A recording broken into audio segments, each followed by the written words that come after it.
कराची से सीनियर वकील मोहम्मद हसीब जमाली के सिंध हुकूमत पर कड़ा तनकीद। न्यूज़ प्लस से खसूसी गुफ्तगू में कहा कि आवाम को डरा कर इक़्तिदार पर काबिज रहने का ख्याल संगीन गलत फहमी है। मोरो सानिया अफसोसनाक और काबिल मज़म्मत है, मगर हुकूमत मसला हल करने की बजाय मज़ीद उलझा रही है।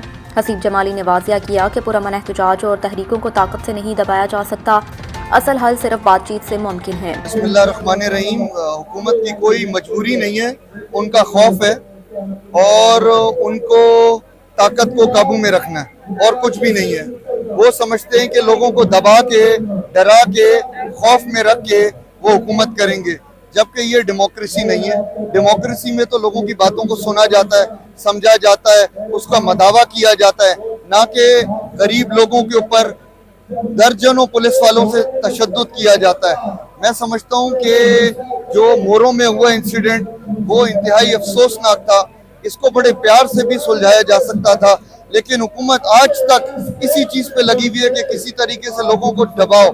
ये तहरीकें दबती नहीं है, लोगों का रिजॉल्व और मजबूत हो जाता है, लोग और बातों को समझ जाते हैं। आज लोग पहचान रहे हैं कौन किधर खड़ा है, कौन क्या बात कर रहा है। ये मजबूरियां नहीं होती हैं, लालच है, ये ताकत है जिसकी मजबूरी है।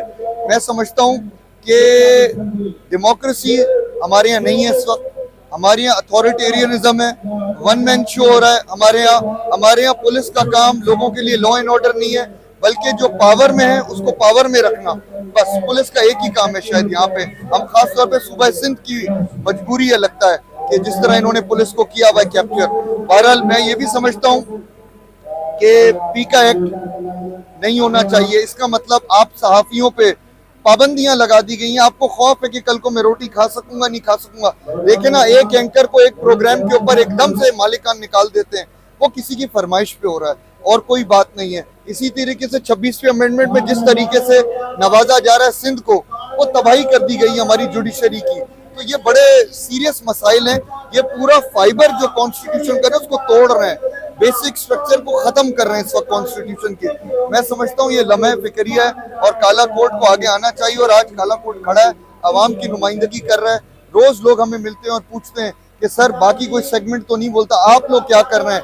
हमें डराया भी जाता है, समझाया भी जाता है, लेकिन अरबाब इख्तियार समझ लें, हम सही बात के अलावा किसी चीज को नहीं मानेंगे, हम पीछे नहीं हटेंगे, हम एक मुतालबा भी गिव अप नहीं करेंगे और इंशाल्लाह अचीव करेंगे बातें जो लोगों के लिए।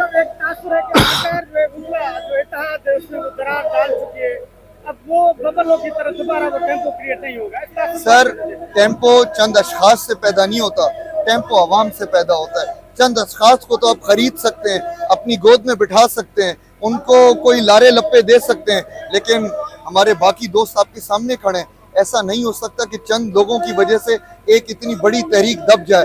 ये तहरीक और मजबूत होगी, बल्कि इससे अच्छा हो रहा है।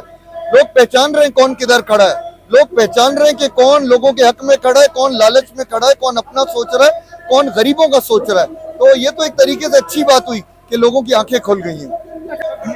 ये वकीलों का प्रोग्राम था, तो आज वकील मौजूद हैं।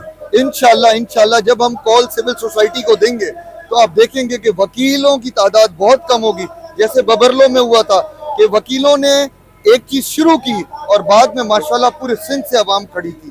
तो ऐसा ही होगा इंशाल्लाह।